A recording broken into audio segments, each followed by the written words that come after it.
Khalil's letter from detention, page 1. My name is Mahmoud Khalil and I am a political prisoner.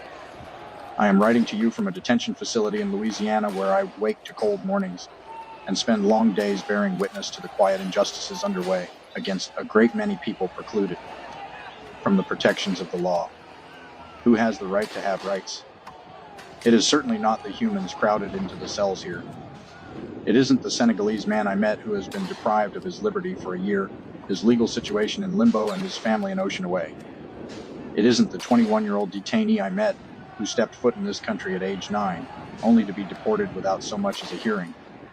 Justice escapes the contours of this nation's immigration facilities. On March 8th, I was taken by DHS agents who refused to provide a warrant and accosted my wife and me as we returned from dinner. By now, the footage of that night has been made public. Before I knew what was happening, agents handcuffed and forced me into an unmarked car. At that moment, my only concern was for Noor's safety. I had no idea if she would be taken too, since the agents had threatened to arrest her for not leaving my side. DHS would not tell me anything for hours. I did not know the cause of my arrest or if I was facing immediate deportation. At 26 Federal Plaza, I slept on the cold floor. In the early morning hours, agents transported me to another facility in Elizabeth, New Jersey. There, I slept on the ground and was refused a blanket despite my request. My arrest was a direct consequence of exercising my right to free speech as I advocated for a free Palestine and an end to the genocide in Gaza, which resumed in full force Monday night. With January's ceasefire now broken, parents in Gaza are once again cradling two small shrouds, and families are forced to weigh starvation and displacement against bombs. It is our moral imperative to persist in the struggle for their complete freedom. I was born in a Palestinian refugee camp in Syria to a family which has been displaced from their land since the 1948 Nakba. I spent my youth in proximity to yet distant from my homeland. But being Palestinian is an experience that transcends borders. I see in my circumstances similarities to Israel's use of administrative detention, imprisonment without trial or charge, to strip Palestinians of their rights. I think of our friend Omar Khatib, who was incarcerated without charge or trial by Israel as he returned home from travel. I think of Gaza hospital director and pediatrician Dr. Hussam Abu Safia, who was taken captive by the Israeli military on December 27th and remains in an Israeli torture camp today. For Palestinians, imprisonment without due process is commonplace. Mahmoud Khalil's letter from detention, page 2. I have always believed that my duty is not only to liberate myself from the oppressor, but also to liberate my oppressors from their hatred and fear.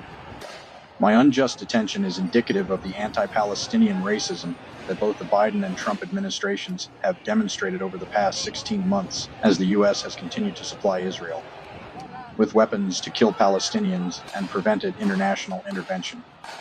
For decades, anti-Palestinian racism has driven efforts to expand U.S. laws and practices that are used to violently repress Palestinians, Arab Americans, and other communities. That is precisely why I'm being targeted. While I await legal decisions that hold the futures of my wife and child in the balance, those who enabled my targeting remain comfortably at Columbia University. Presidents Shafik, Armstrong, and Dean Yari Milo laid the groundwork for the U.S. government to target me by arbitrarily disciplining pro-Palestinian students and allowing viral doxing campaigns based on racism and disinformation to go unchecked. Columbia targeted me for my activism, creating a new authoritarian disciplinary office to bypass due process and silence students criticizing Israel. Columbia surrendered to federal pressure by disclosing student records to Congress and yielding to the Trump administration's latest threats. My arrest, the expulsion or suspension of at least 22 Columbia students, some stripped of their BA degrees just weeks before graduation, and the expulsion of SPLUC President Grant Minor on the eve of contract negotiations are clear examples. If anything, my detention is a testament to the strength of the student movement in shifting public opinion toward Palestinian liberation. Students have long been at the forefront of change, leading the charge against the Vietnam War, standing on the front lines of the civil rights movement, and driving the struggle against apartheid in South Africa. Today, too, even if the public has yet to fully grasp it, it is students who steer us toward truth and justice.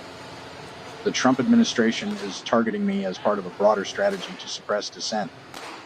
Visa holders, green card carriers, and citizens alike will all be targeted for their political beliefs. In the weeks ahead, students, advocates, and elected officials must unite to defend the right to protest for Palestine. At stake are not just our voices, but the fundamental civil liberties of all.